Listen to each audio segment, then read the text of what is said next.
అందరికీ నమస్కారం. కార్యక్రమం ప్రారంభించే ముందు గురువుగారు బ్రహ్మర్షి పత్రి గారికి ఒకసారి మనం ధన్యవాదాలు చెప్పుకుందాం. మనం గత 78 ఎపిసోడ్ నుంచి ఉపమాన ధ్యాన సందేశాలు అనే విషయమే చెప్పుకుంటున్నాం. దాంట్లో ఇది 30వ పార్ట్. 78 ఎపిసోడ్లో 30వ పార్ట్ ఏమిటంటే, పాము కూరలు పీకితే ఎవరికి హాని చేయలేదు, అలాగే మానవంలోని చెడు తొలగిస్తే ఎవరికి హాని చేయడు.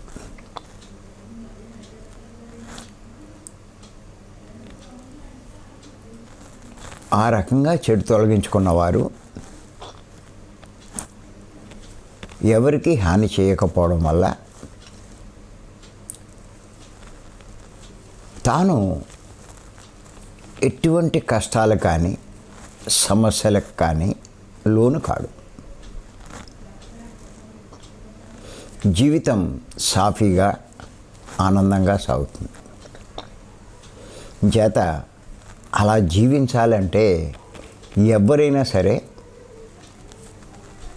ముఖ్యంగా తనలో ఉన్నటువంటి చెడు తొలగించుకునే ప్రయత్నం చేయాలి. కానీ ఈ చెడు అన్నది ఎన్నో రకాలుగా ప్రతి ఒక్కరిలోనూ ఎంతో కొంత ఉంటుంది.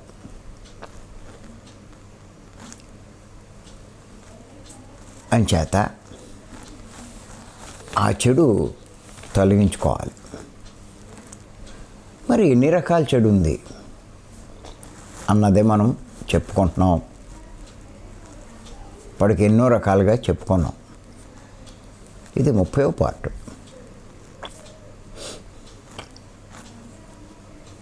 ఇప్పుడు నష్టం కలిగించే చెడు ఏమిటి అంటే అజ్ఞానం. దాని గురించే చెప్పుకుంటున్నాం. అజ్ఞానం అంటే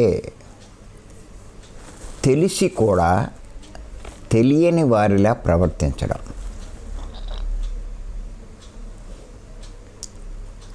న్యాయంగా ఏదైనా తనకు తెలుసుకున్నప్పుడు తెలుసున్నట్టుగా ప్రవర్తించాలి. తెలిసిన దాన్ని తెలుసుకున్నట్టుగా. తెలియనట్టుగా ప్రవర్తిస్తే దాన్ని అజ్ఞానం అంటారు. తప్పులు చేయకూడదని తెలుసు, తప్పు చేస్తున్నాడు, ఏమవుతుంది? నష్టపోతాడు. ఎందుకు ఇలా జరిగింది? అజ్ఞానం వల్ల. అలాగే మరికొన్ని విషయాలు ఈరోజు తెలుసుకుందాం.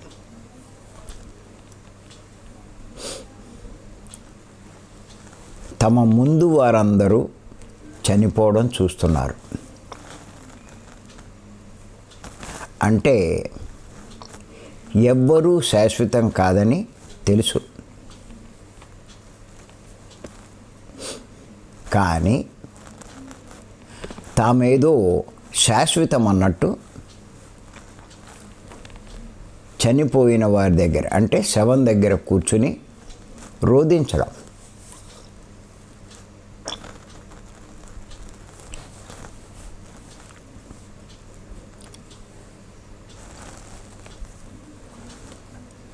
మరి తన ముందువారు చనిపోతే తాను ఉంటాడా?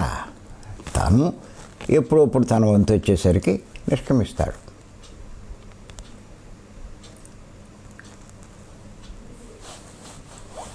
అది సహజం. అది సృష్టిలో పుట్టినవాడు గిట్టక మానడు. గీతలోనే చెప్పబడింది కదా. అది సహజం. కానీ తానేదో శాశ్వతం అన్నట్టు, వాడేదో వెళ్ళిపోయినట్టు, వెళ్ళిపోయావా అంటూ ఏడుస్తారు. అందుకే పెద్దలు ఏమన్నారంటే,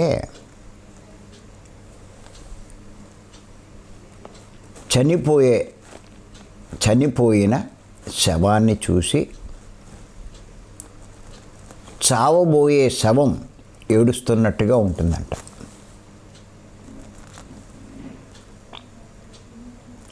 అలా ఎవరైనా ఏడుస్తుంటే పెద్దవాళ్ళకి ఎలా అనిపిస్తుందంటే చనిపోయిన శవాన్ని చూసి చావబోయే శవం ఏడుస్తున్నట్టుగా ఉంటుందంట.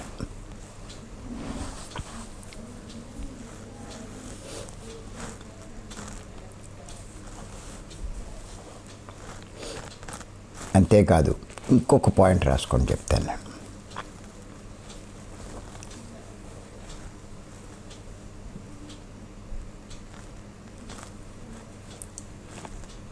కాస్త గమనిస్తే మనకు అర్థమవుతుంది. ఈ కంటికి కనిపించేది ఈ ప్రపంచంలో ఏదీ ఉండదు.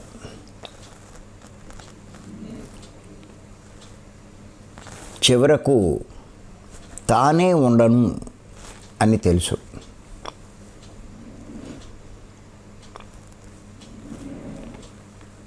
కానీ గర్వంతో అహంకారంతో విర్రవీగుతూ ఉంటారు.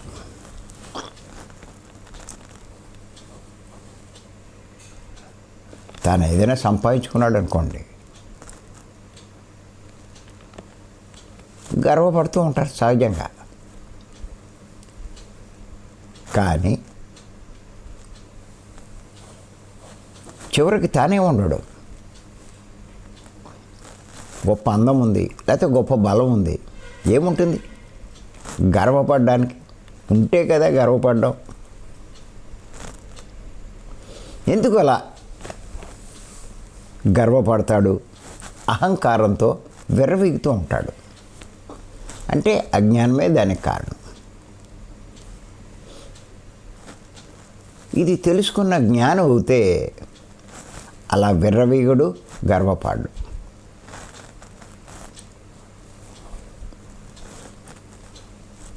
తనకు ఎన్నో పదవులు ఉండొచ్చు, గొప్ప ఉద్యోగం ఉండొచ్చు, ఎన్నో సంపదలు ఉండొచ్చు, ఎన్నో ఉండొచ్చు. కానీ ఏది ఉంటుంది? ఏది ఉండదు. ఉండని దాన్ని చూసి గర్వపడడం ఏంటి? అలా గర్వపడుతున్నాడు అంటే దాన్ని అజ్ఞానం అంటారు.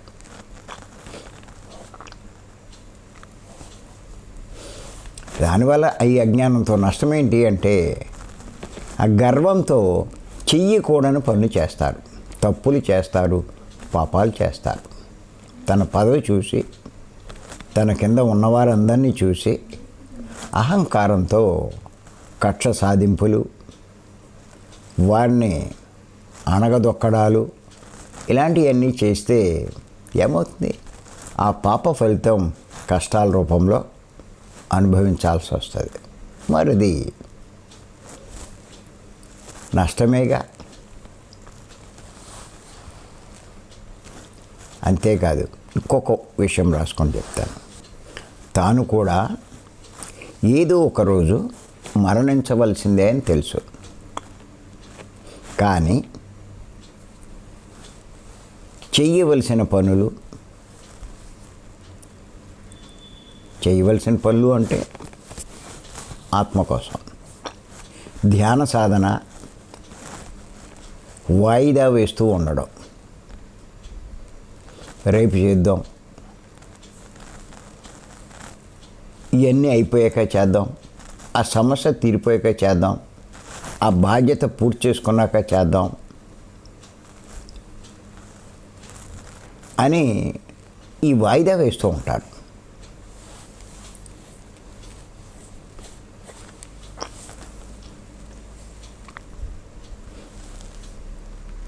ఏదో ఒకరోజు తానే నిష్క్రమిస్తే ఎంత నష్టపోతాడు ఈ వాయిదా వేయడం వల్ల.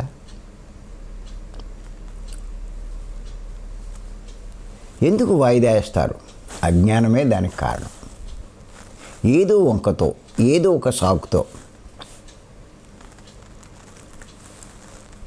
వాయిదా వేయడం కూడా అజ్ఞానమే. గుర్తుపెట్టుకోవాలి. రేపటి నుంచి అంటారు, వచ్చే నెల నుంచి అంటారు. ఇలాగా వాయిదాలు వేస్తారు.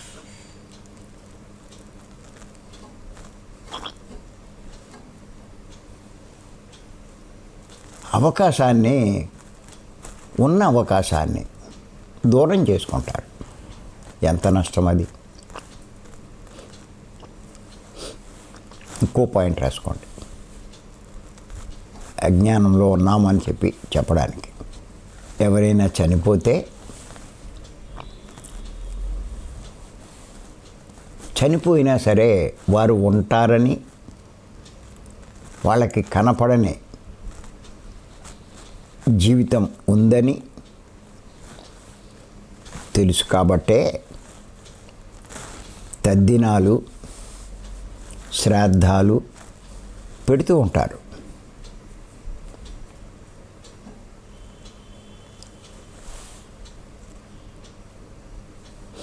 అలా పెట్టేవారిని ఒక్కసారి గమనించండి.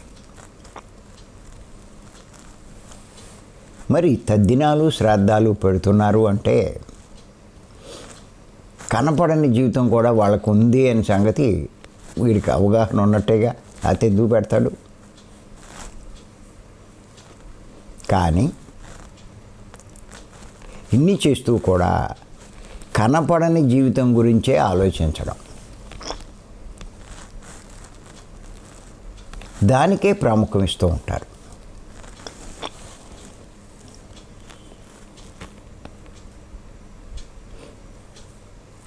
కనపడే జీవితం గురించే ఆలోచిస్తారు, దానికే ప్రాముఖ్యం ఇస్తారు.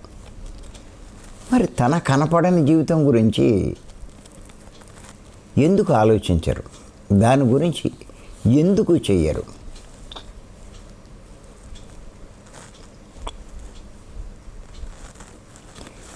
యాక్చువల్గా పత్రి గారి పరిచయం అయ్యాక నేను తెలుసుకున్నది ఇదే. అప్పుడే నా జీవితం మొత్తం మారిపోయింది.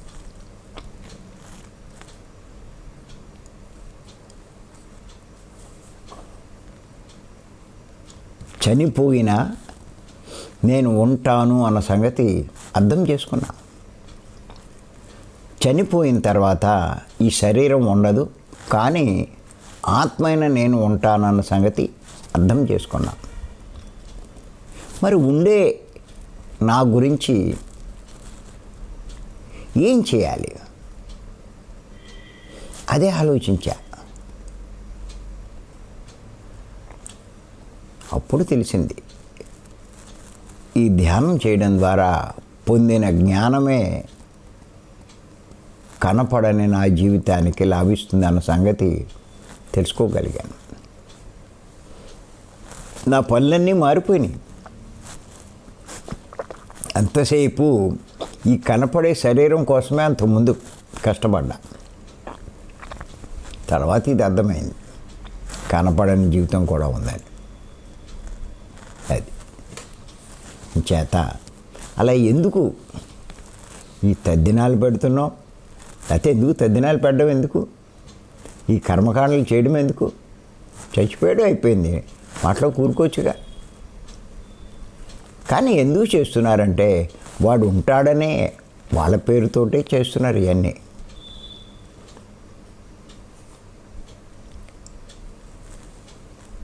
వాడు ఉన్నత లోకాలు చేరుకోవాలనే. చనిపోయిన తర్వాత ఆ కర్మకాండలు చేసే బ్రాహ్మణులను అడిగితే వాళ్ళు చెప్తారు, ఎందుకు ఇవన్నీ మనం చేస్తున్నాం, ఈ దానాలు ఇస్తున్నాం, ఇవన్నీ పెడుతున్నామంటే వాళ్ళు ఊర్ధ్వలోకం చేరుకోవడానికి అని చెప్తారు. అంటే అక్కడ మనకు అర్థమవుతుంది, ప్రతి ఒక్కరూ కూడా చనిపోయిన తర్వాత ఏదో లోకానికి వెళ్ళడం కాదు, ఊర్ధ్వలోకాలు, గొప్ప లోకాలకు వెళ్ళాలి అన్న ఉద్దేశమే అది. కానీ తెలీదు, ఆచారంగా వస్తుందని చేస్తారు, అందరూ చేస్తున్నారని చేస్తారు. లేకపోతే చెయ్యకపోతే అందరూ ఏమనుకుంటారో అని చేస్తారు. కానీ కొంచెం ఆలోచిస్తే ఆ చేయడానికి ఏదో కారణం ఉంటుంది. ఎందుకు చేయాలి? చనిపోయాడు, ఇంక లేడు అని కొద్దిగా ఆలోచిస్తే అర్థమవుతుంది ఇదంతా. వాళ్ళు చనిపోయిన తర్వాత గొప్ప లోకాలకు చేరుకోవాలి అని. మరి గొప్ప లోకాలకు చేరుకోవాలి అంటే వీళ్ళు ఇచ్చే దానాల వల్ల, వీళ్ళు పెట్టే ఆ పిండాల వల్ల ఏం లాభం లేదు. జీవించి ఉండగా తాను చేసుకునే ఈ ధ్యాన సాధన అవుతే తాను సంపాదించుకున్న జ్ఞానం వల్లనే తాను ఊర్ధ్వలోకాలు చేరుకోగలడు. అంటే జనాలోకం దాటి పైనున్న లోకాలు చేరుకోగలుగుతారు. వాడు అదృష్టవంతుడు. మనం తెలుసుకుందాం. ఈ అజ్ఞానాన్ని తొలగించుకుని జ్ఞానాన్ని సంపాదించుకుంటే, ఈ జ్ఞానం ఎందుకు సంపాదించుకోవాలి? దాని మీద ఎందుకు దృష్టి పెట్టరు? ఎంతసేపు ధన సంపాదన మీద, సరదాల మీద, భోగాల మీద, వీటి మీదే పెడుతున్నారు కానీ దృష్టి జ్ఞానం మీద పెట్టట్లా. జ్ఞానం సంపాదించుకుంటే ఇహంలో వచ్చే లాభాలు, చనిపోయిన తర్వాత పరంలో వచ్చే, అంటే దేహం వదిలిన తర్వాత వచ్చే లాభాల గురించి ముందు మనం తెలుసుకోవాలి. అవి తెలుసుకుందాం. అది తెలిస్తే అప్పుడు అర్థమవుతుంది ఈ అజ్ఞానంలో ఉంటే ఎంత నష్టపోతామో అన్నది. అంచేత ఆ లాభాలు అవి కూడా తెలుసుకుందాం మనం.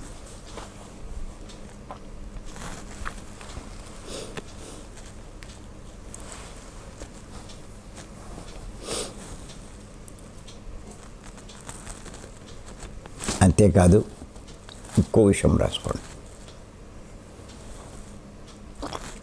ఈ పేరు ప్రఖ్యాతులు, కీర్తి ప్రతిష్టలు,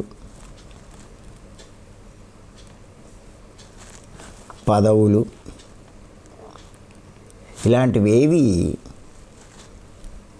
తమ ముందు వారికి ఎవరికీ శాశ్వతంగా లేవని తెలుసు. కానీ వాటి కోసమే ఆలోచించడం, వాటి కోసమే ప్రయత్నించడం.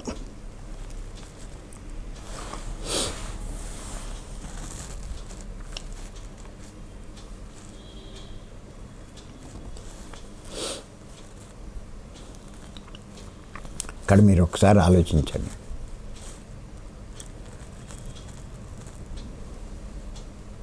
ఏదో ప్రపంచంలో గొప్ప సేవ చేసే అతి కొద్ది మందిని మాత్రమే మనం గుర్తుంచుకోగలుగుతున్నాం. వాళ్ళు కొన్నాళ్ళే ఉంటారు, శాశ్వతంగా ఉండరు.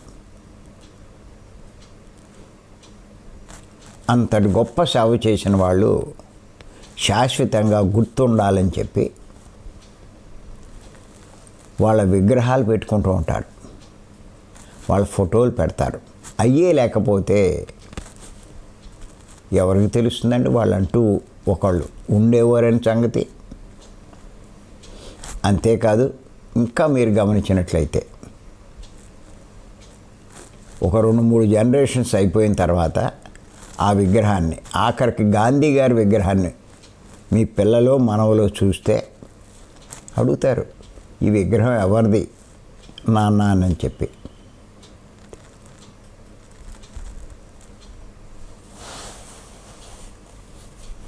ఏం చెప్తారు? చెప్పాలి అడిగి, గాంధీ గారిని ఆయన మనకు స్వాతంత్రం తెచ్చిపెట్టారు, ఇలా మీరు ఏదైనా చెప్పాలి. కొంతమంది గురించి మనం కూడా చెప్పలేం. ఆ విగ్రహాలు చూసినా మనం అక్కడికి వెళ్ళి దాని మీద ఉన్న పేరు చదివి అప్పుడు తెలుసుకోవాలి. అంటే అంతంత గొప్ప పనులు చేసిన వాడే 2-3 తరాలు అయ్యేసరికి వాళ్ళ యొక్క పేర్లు అన్నీ మర్చిపోతున్నామే.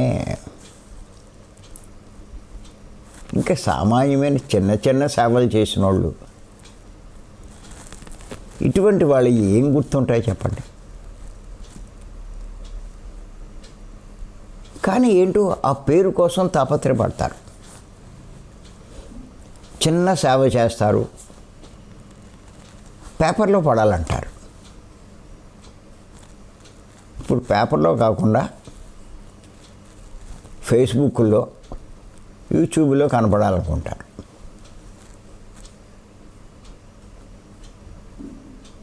ఎంత ఆరాటపడతారో.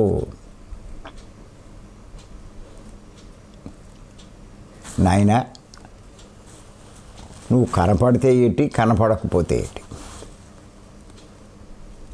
నీకు పేరు వస్తే ఏంటి, పేరు రాకపోతే ఏంటి, ఇవన్నీ శాశ్వతంగా ఉండేవా? ఉండని దాని గురించి నీకెందుకు? నీకు లాభించేదేదో చూడు, దాని మీద దృష్టి పెట్టు, అవి చేసే ప్రయత్నం చేయి. అది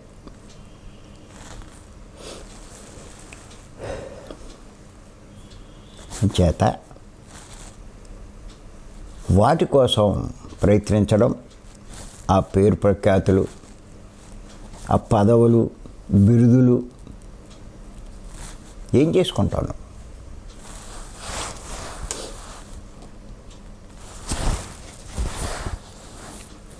నాకు అనిపించేది, పత్రి గారికి ఎవరో పితామహ అని చెప్పి ఇచ్చారు. అప్పుడు అనుకునేవాడిని, ఇంత గొప్ప ఆయనకి, ఇటువంటి గొప్ప జ్ఞానికి, గొప్ప యోగికి ఈ చిన్న చిన్న బిరుదులు ఏంటి? ఈయనకి ఎందుకు అసలు?